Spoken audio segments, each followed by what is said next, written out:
Hello student. तो आइए हम लेके आए हैं आपके लिए एक बहुत ही प्यारा सा वीडियो। और आज की वीडियो में हम डिस्कस करेंगे कि इलेक्ट्रिक फील्ड लाइन क्या होता है। और बच्चों एग्जाम पर्पज से यह बहुत ही इंपॉर्टेंट क्वेश्चंस भी हैं, बोर्ड मॉडल इसको बोलते हैं। और यहाँ से क्वेश्चंस हमेशा एग्जाम में रहता है। तो चलिए स्टार्ट करते हैं। यह आपका और हमारा प्यारा सा चैनल है जेके फिजिक्स। देखिए सबसे पहले हम जानेंगे बच्चों कि इलेक्ट्रिक फील्ड लाइन होता क्या है, और फिर इसके प्रॉपर्टी का स्टडी करेंगे कि इसके कौन कौन से प्रॉपर्टी है, और हम सबको डिस्कस करेंगे। तो मान लीजिए कि आपके पास एक चार्ज है यहाँ पे Q, या पॉजिटिव चार्ज है, और इसने फील्ड को क्रिएट किया है, इलेक्ट्रिक फील्ड इसने बनाया है। तो जो चार्ज इलेक्ट्रिक फील्ड बनाता है उसे सोर्स चार्ज कहते हैं, सोर्स चार्ज कहते हैं। और इसने इलेक्ट्रिक फील्ड को क्रिएट किया तो इसके आसपास में चारों तरफ क्या हो जाएगा बच्चों, इलेक्ट्रिक फील्ड का इफेक्ट होगा। अब कहां तक इसका इफेक्ट है, तो मान लेते हैं कि यहां तक इसका इफेक्ट है। अगर इस बाउंड्री के अंदर कोई दूसरा चार्ज पार्टिकल इंटर करता है, आता है, तो यह क्या करेगा, उस पे फोर्स लगाएगा। मतलब कहेगा बच्चों यह मेरा एरिया है, इधर प्रवेश करना हमारा है, इसका अपना एरिया है, इसका अपना फील्ड है। तो दूसरे चार्ज को यह माना करता है, कहता है कि नहीं यहाँ पे मत आओ। मतलब देखो सिंपल मना करने का मतलब यह हो बच्चों कि अगर यह चार्ज इसके अंदर आता है तो यह क्या करेगा, उस पे फोर्स लगाना शुरू करेगा। ठीक है।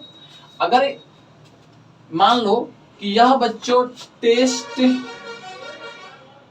पॉजिटिव यूनिट चार्ज हो।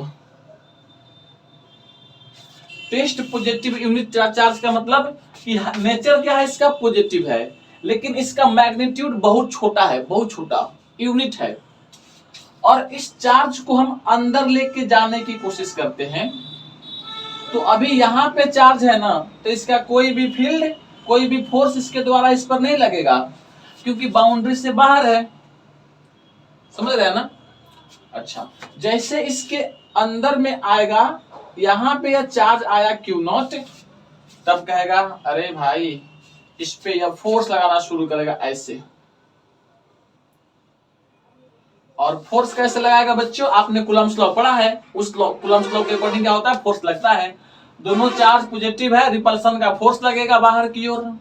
लेकिन हम चाहते हैं कि हम इस चार्ज को इसके बहुत पास लेकर के जाएं, और तब इसको छोड़ दें। देखो तो हमने क्या किया, इसको पकड़ा आराम से और कहा कि चलो तू अंदर।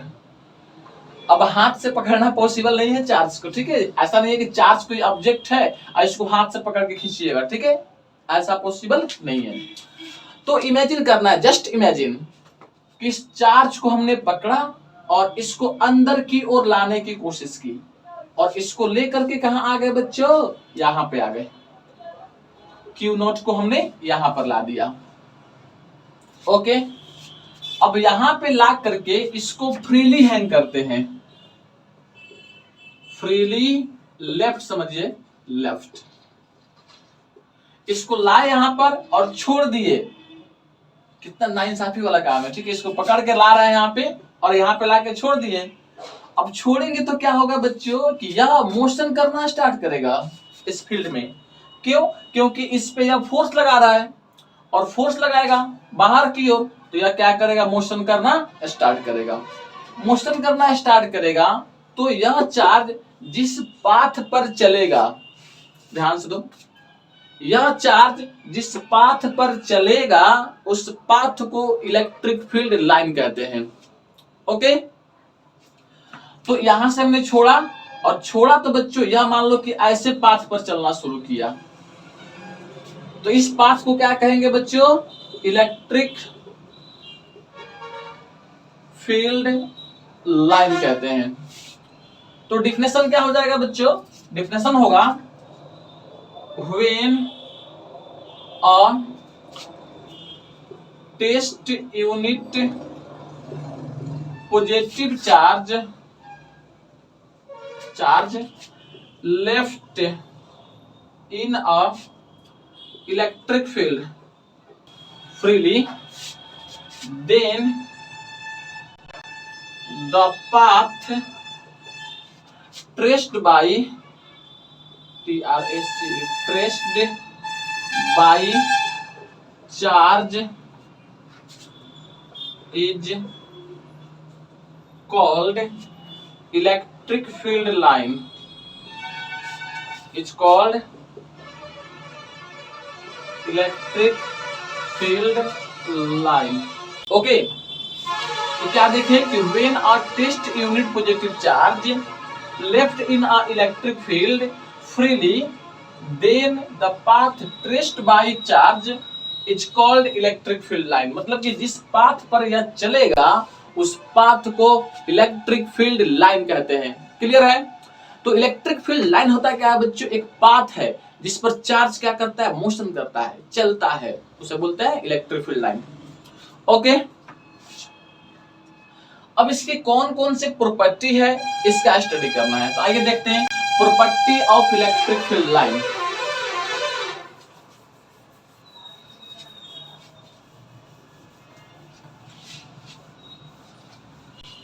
यह अलग टॉपिक नहीं है बच्चों, इसी में property of electric field line. Electric field line की कौन कौन से प्रॉपर्टी होता है ये सीखेंगे. ओके बच्चों, तो आइए इसका फर्स्ट प्रॉपर्टी देखते हैं. फर्स्ट प्रॉपर्टी है कि अगर आपके पास कोई पॉजिटिव सिंगल चार्ज है, यहां पे अगर एक आपके पास सिंगल पॉजिटिव चार्ज है Q, तो इसके कारण इलेक्ट्रिक फील्ड क्या बना होगा? तो रेडियली आउटवर्ड होता है ऐसे.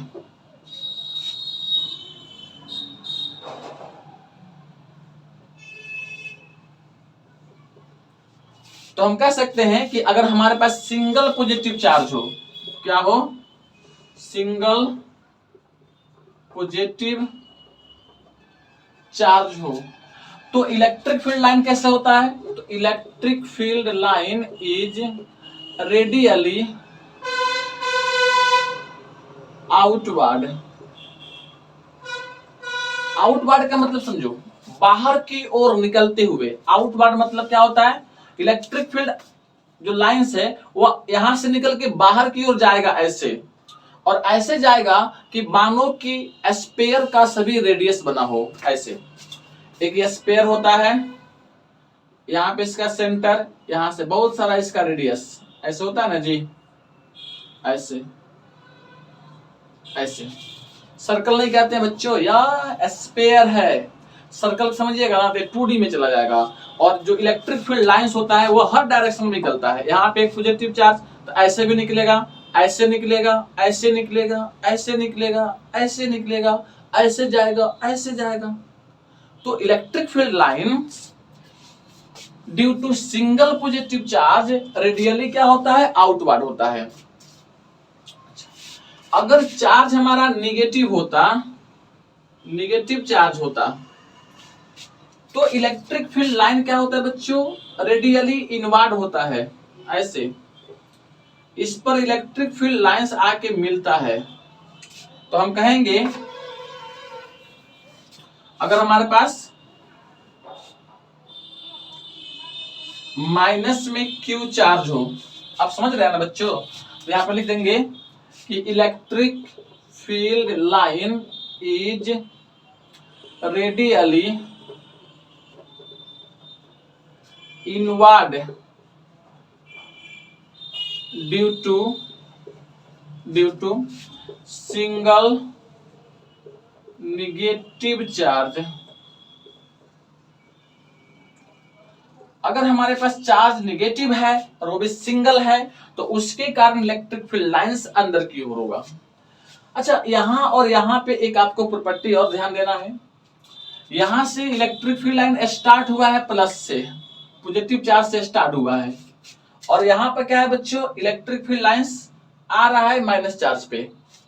तो आप याद रखिएगा कि electric field line starts from positive charge and ends at negative charge.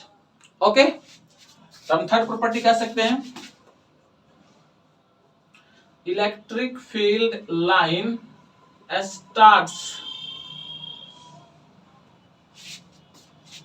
starts from positive charge, starts from positive charge। अच्छा, पॉजिटिव चार्ज से भी स्टार्ट होता है और इन्फिनाइट से भी स्टार्ट होता है बच्चों। अभी देखो बताते हैं, यहां से क्या हुआ, पॉजिटिव चार्ज से स्टार्ट हुआ। यहां पर कहां से स्टार्ट हुआ है बच्चों, बहुत दूर से, बहुत दूर मतलब इन्फिनाइट है, तो इन्फिनाइट से स्टार्ट हुआ है और कहां पे एंड हुआ है, माइनस चार्ज पे। तो हम कहेंगे कि electric field line starts from positive charge और इन्फिनाइट एंड इंड्स मतलब खत्म होना, इंड्स एट नेगेटिव चार्ज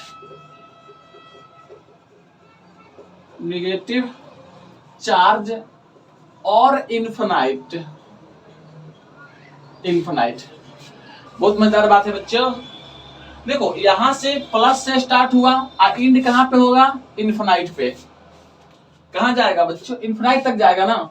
तो स्टार्ट होता है पॉजिटिव चार्ज से, इंड कहां पे होता है, इन्फिनाइट पे।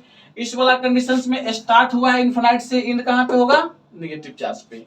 तो आपको याद रखना है कि अगर हमारे पास पॉजिटिव चार्ज है तो electric field lines positive charge से स्टार्ट होके इन्फिनाइट पे जाके एंड हो जाएगा। अगर नेगेटिव चार्ज है तो इन्फिनाइट से स्टार्ट होके नेगेटिव चार्ज पे आके खत्म हो जाएगा। क्लियर है? ओके। चौथा प्रॉपर्टी है बच्चों, प्रॉपर्टी नंबर 4, और यह आपका प्यारा सा प्रॉपर्टी है। प्यारा मतलब खूबसूरत सा। देखो खूबसूरत का बड़ा महत्व है, ठीक है। देखिए खूबसूरत है। देखो बच्चों, कह रहा है कि अगर हमारे पास दो चार्ज हो, electric field line for two charge, अगर हमारे पास दो चार्ज है, कैसा, अगर मान लो कि दोनों पॉजिटिव है, क्या हो, दोनों पॉजिटिव हो, या दोनों निगेटिव हो सकता है, या अपोजिट हो सकता है, प्लस और माइनस हो सकता है ना। तो अगर हमारे पास दो चार्ज है, इसको मान लेते हैं Q1, इसको मान लेते हैं Q2, इस सबको मिटा देते हैं, 1 by 1 सीखेंगे। अब इसके कारण इलेक्ट्रिक फील्ड कैसा बनेगा, तो ऐसे बनेगा। देखो इससे बाहर निकलता है ना इलेक्ट्रिक फील्ड, तो ऐसे जा रहा था लेकिन ऐसे मुड़ जाएगा, या जा रहा था ऐसे मुड़ जाएगा, एक दूसरे को इंटरसेक्ट नहीं करेगा कभी। यहां से निकला ऐसे मुड़ जाएगा, यहां से निकला ऐसे मुड़ जाएगा, ये वाला ऐसे जाएगा, जो यहां से निकला हुआ ऐसे जाएगा, जो ऐसे ऐसे ऐसे। तो इलेक्ट्रिक फील्ड लाइन कुछ ऐसा बनता है। और बीच में बच्चों यहां पर कोई भी इलेक्ट्रिक फील्ड लाइन नहीं होता है, और इस पॉइंट को हम न्यूट्रल पॉइंट बोलते हैं। क्या बोलते हैं, neutral point. Neutral point that means there is no any resultant field at this point. मतलब कि इस पॉइंट पर कोई भी रिजल्टेंट फील्ड नहीं है।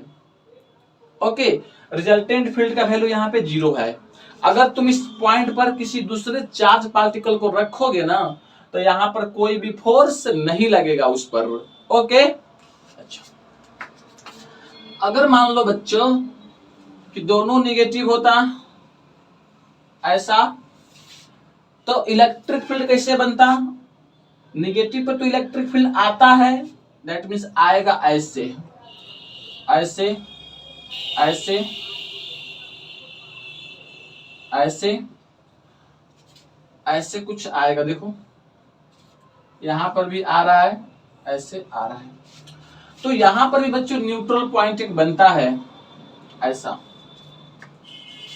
तो यह हम अपना न्यूट्रल पॉइंट है और ऐसा इलेक्ट्रिक फील्ड लाइन बनेगा। तो दिख रहा है वहां पे, तो क्वेश्चन नंबर में क्या होगा, ओके लिख रहा है, अगर अपना प्यारा सा चार्ज एक पॉजिटिव हो एक नेगेटिव हो, दैट मीन्स यहाँ पे पॉजिटिव चार्ज हो यहाँ पे नेगेटिव चार्ज हो, अपोजिट चार्ज। अब आपको मालूम है जब भी अपोजिट की बात करते हैं तो अट्रैक्शन वाली बात आती है। आप लोग तो खुश हो गए होंगे अट्रैक्शन की बात सुनकर। देखो बउआ, यह पॉजिटिव चार्ज है यह नेगेटिव चार्ज, तो इलेक्ट्रिक फील्ड यहां से निकलेगा और यहां पे जाएगा, तो यहां से निकला इलेक्ट्रिक फील्ड और यहां पे चला गया, यानी प्लस से स्टार्ट हुआ माइनस पे आके खत्म हो गया। जो इलेक्ट्रिक फील्ड यहां से निकलता होगा वो भी बेचारा ऐसे जाएगा यहां पे जाके खत्म हो जाएगा, यहां से जाएगा यहां पे जाके खत्म हो जाएगा। मतलब इसका लगता है एम मिल गया है, यही इसका एम है। और बच्चे भी इसी एम को ढूंढते रहते हैं, ये नेगेटिव वाला को। जैसे उसके लाइफ में एक नेगेटिव चार्ज मिलता है वहां पे जाके स्टेबल हो जाते हैं। आप समझ रहे हैं कि मैं क्या कर रहा हूं? हाँ जी, मतलब कि यह अगर इसको हम बॉय मान लें, इसको गर्ल मान लें, तो अगर किसी बॉय के लाइफ में गर्ल्स आ गई, ठीक है, तो उसका लाइफ वहीं पे इंड, मतलब उसका एम वहीं पे है। अब इंड का मतलब आप अपोजिट नहीं सोचना, ठीक है। यहां पे क्या है, अब उसका लाइफ यहां से तो स्टार्ट हुआ और यहां पे जाके इंड हो जाएगा, दैट मींस यहां वही उसका डेस्टिनेशन बन जाएगा, वही उसका एम हो जाता है, वहीं पे जाके। चलो, तो ये 3 पॉइंट्स 4 पॉइंट्स आपको याद कर लेना है अभी। आइए 5th पॉइंट देखते हैं। आप वीडियो को पॉज करके फटाफट इसको नोट कर लें। मैं मिटा दिया हूं, थोड़ा सा वीडियो को पीछे करके इसको पॉज कर लेना। देखो पॉइंट नंबर 5 क्या कहता है आपसे। 5th कहता है बच्चों कि अगर कहीं पे इलेक्ट्रिक फील्ड लाइन ऐसे बना हुआ है, क्या बना है बच्चों, इलेक्ट्रिक फील्ड लाइन, तो इस पॉइंट पर, किसी पॉइंट पर इलेक्ट्रिक फील्ड लाइन के हम एक टेंजेंट ड्रॉ करते हैं ऐसे। तो यह टेंजेंट है, याद रखिएगा क्या है बच्चों, टेंजेंट है। और यह टेंजेंट क्या देता है, तो direction of resultant electric field देता है। EF मतलब इलेक्ट्रिक फील्ड। तो हम कह सकते हैं कि tangent drawn at any point of electric field line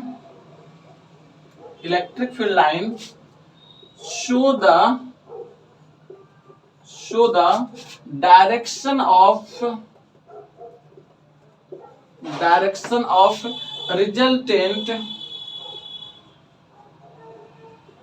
resultant electric field. Okay, तो अब यहाँ पे इलेक्ट्रिक फील्ड लाइन के किसी भी पॉइंट पर एक टेंजेंट ड्रॉ करोगे तो यह किसको शो करेगा बच्चों, direction of resultant electric field line at that point. Okay, 5th number point याद कीजिए, 5th नहीं 6, सॉरी, पॉइंट नंबर 6 यह कहता है कि electric field line never intersect to each other. Electric field line never intersect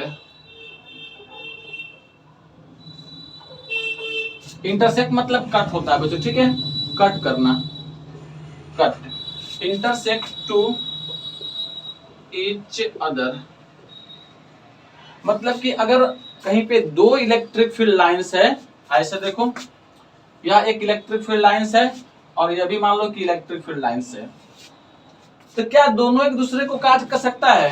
यह इलेक्ट्रिक फील्ड लाइन फर्स्ट वाला है और यह इलेक्ट्रिक फील्ड लाइन सेकेंड वाला, तो क्या यह इलेक्ट्रिक फील्ड लाइन इसको कट करेगा, तो आंसर है नहीं कट करेगा। मतलब कि हमने जो डायग्राम बनाया है बच्चों यह गलत है, ठीक है, ऐसा कट नहीं कर सकता है। क्यों नहीं कट कर सकता है, तो देखो अगर यहां पे कट कर लिया, अगर कट करता तो क्या होता, इस इलेक्ट्रिक फील्ड का भी एक टेंजेंट बनेगा यहां पे, और इस इलेक्ट्रिक फील्ड लाइन का भी एक टेंजेंट यहां पे बनेगा। अब एक ही पॉइंट पर दो इलेक्ट्रिक फील्ड लाइन हो गया, सॉरी इलेक्ट्रिक फील्ड हो गया, मतलब कि एक पॉइंट पर दो रिजल्टेंट इलेक्ट्रिक फील्ड हो गया। तो क्या कभी ऐसा पॉसिबल है कि एक पॉइंट पर दो रिजल्टेंट निकल जाए? तो कहेंगे कि नहीं, हमेशा एक पॉइंट पर एक ही रिजल्टेंट होता है, इसलिए यह पॉसिबल नहीं है। लिखेंगे नॉट पॉसिबल, नॉट पॉसिबल। जो डायग्राम बना हुआ है बच्चों, यह पॉसिबल नहीं है। यहां पे लिखते हैं इसका because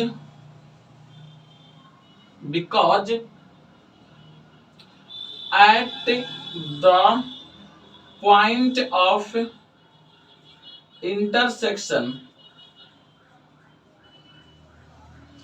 intersection two resultant electric field not exist, not will be ऐसा समझ सकते हो, या नॉट एग्जिस्ट समझ सकते हो। ठीक है, दिख रहा है वहां पे? ओके, तो आप समझ लो, इसका पीडीएफ भी आपको मिल जाएगा बच्चों। ठीक है, आइए अगला पॉइंट देखते हैं, अगला प्रॉपर्टीज का। आइए देखते हैं प्रॉपर्टी नंबर 7। प्रॉपर्टी नंबर 7 कहता है बच्चों कि इलेक्ट्रिक फील्ड लाइन कभी भी क्लोज लूप का फॉर्मेशन नहीं करता। मतलब यह हुआ कि electric field line never form close loop.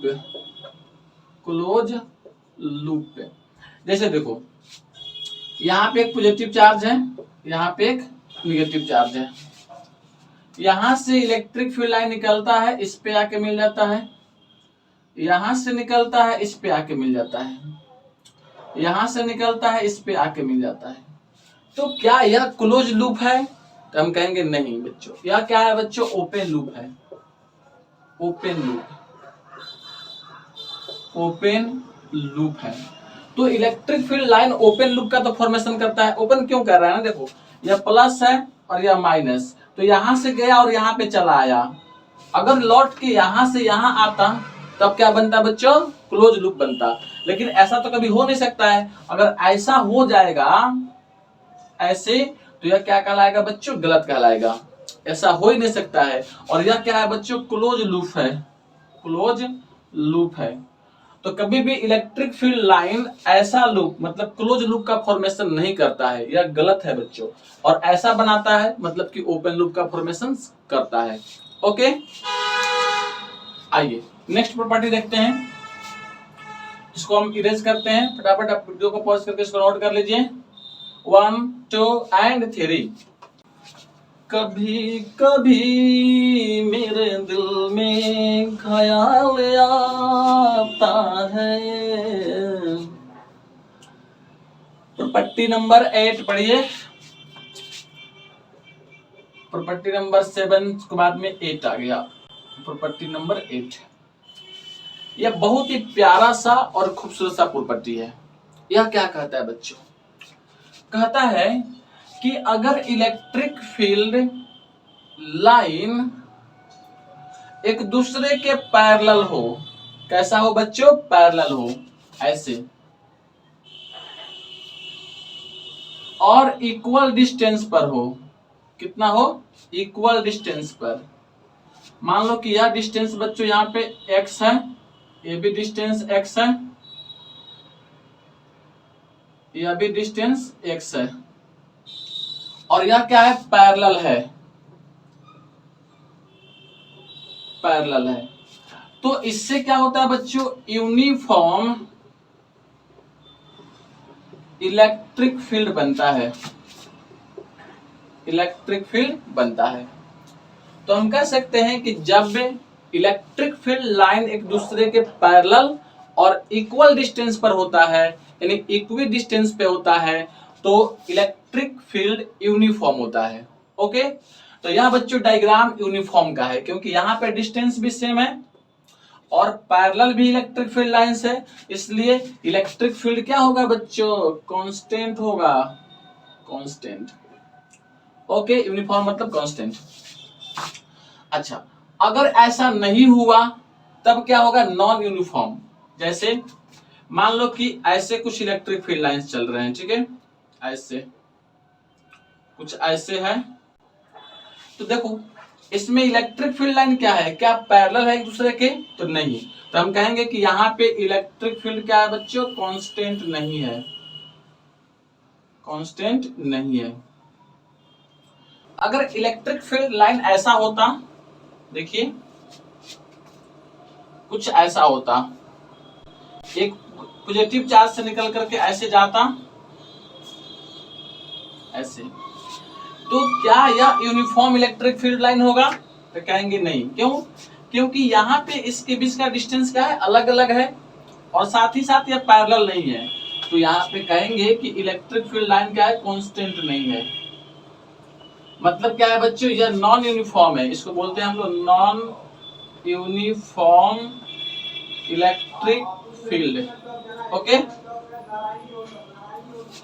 तो अगर ऐसा डायग्राम आपको कहीं दिखे तो नॉन यूनिफॉर्म इलेक्ट्रिक फील्ड। अगर कोई सिंगल पॉजिटिव चार्ज है या नेगेटिव चार्ज है तो उससे इलेक्ट्रिक फील्ड लाइन कैसा बनता है बच्चों, नॉन यूनिफॉर्म बनता है। अगर माइनस भी होता ना, ऐसे माइनस में चार्ज होता तो ऐसे आता है इलेक्ट्रिक फील्ड, देखो लाइन ऐसे। अगर माइनस में पॉजिटिव चार्ज, माइनस में चार्ज होता ऐसे, तो इलेक्ट्रिक फील्ड क्या होगा बच्चों, इस पे आएगा ऐसे। तो क्या यह इलेक्ट्रिक फील्ड लाइंस एक दूसरे के पैरेलल है, तो कहेंगे नहीं, पैरेलल नहीं है, इसलिए क्या होगा बच्चों, यह नॉन यूनिफॉर्म इलेक्ट्रिक फील्ड होगा। ओके, तो आइए नेक्स्ट प्रॉपर्टी देखते हैं, और नेक्स्ट प्रॉपर्टी बच्चों बहुत बहुत इंपॉर्टेंट है। आइए इसको मिटा देते हैं। आइए प्रॉपर्टी नंबर हम 9 देखते हैं। यह क्या कहता है, कह रहा है कि बच्चों की किसी कांस्टेंट सरफेस एरिया के परपेंडिकुलर अगर ज्यादा से ज्यादा नंबर ऑफ फील्ड लाइन पास करती है तो यह शो करता है उसके स्ट्रेंथ को। जैसे मान लो कि यहाँ पे एक एरिया है ऐसे बच्चों, और यहाँ पे इतना ही एरिया हमने यहाँ पे लिया, और यहाँ से इलेक्ट्रिक फील्ड लाइन पास कर रही है दोनों पे। अब यहाँ से कुछ इलेक्ट्रिक फील्ड लाइन ऐसे गई, कुछ ऐसे गई, कुछ ऐसे गई, देखो कुछ ऐसे, कुछ ऐसे, दोनों जगह पे बच्चों एरिया बराबर है। मतलब कि यहाँ पे A1 है, इसको A2 मान लीजिए, और यहाँ पे A1 बराबर कितना, A2 है। अगर दोनों प्लेस पे एरिया को बराबर करके देखें तो यहाँ पे फील्ड लाइन ज्यादा पास कर रही है, और यहाँ पे फील्ड लाइन क्या है बच्चों, इसके कंपेयर में कम है। यहाँ पे 3 फील्ड लाइन है, और यहाँ पे 1 2 3 4 5 है।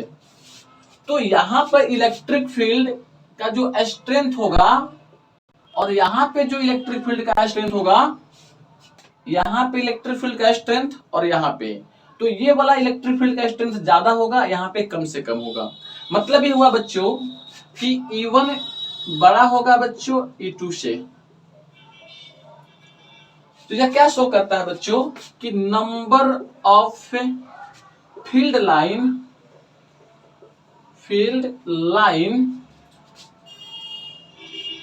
From given cross sectional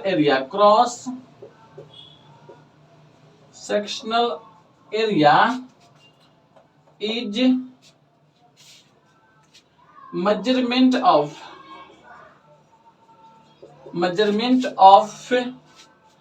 strength of electric field। मतलब ये हुआ कि अगर किसी सरफेस एरिया के परपेंडिकुलर इलेक्ट्रिक फील्ड लाइन पास करती है, और दो गिवन सरफेस पे देखें, मतलब कि इसका भी वैल्यू एरिया सेम होना चाहिए बच्चों, ठीक है, एरिया अलग अलग नहीं कर सकते हैं।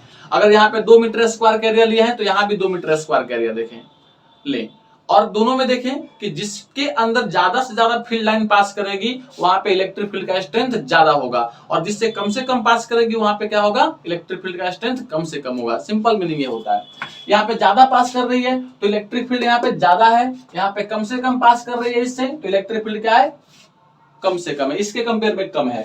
ओके, तो हम इसे कहते हैं बच्चों प्रॉपर्टी नंबर 9। ओके, और हाँ बच्चों, तो जितना भी इंपॉर्टेंट प्रॉपर्टी था हमने इसमें डिस्कस किया, और अगले वीडियो में हम लेके आएंगे आपके लिए इलेक्ट्रिक डाइपोल क्या होता है। ठीक है, और इलेक्ट्रिक डाइपोल से बहुत अच्छा क्वेश्चंस बनता है। तो अगर आपको यह वीडियो पसंद आता है तो प्लीज वीडियो को शेयर कीजिए अपने दोस्तों में, चैनल को सब्सक्राइब कर लीजिए अगर आप चैनल पे नए हैं तो। फिर मिलते हैं अगले वीडियो में। जय हिंद, जय भारत।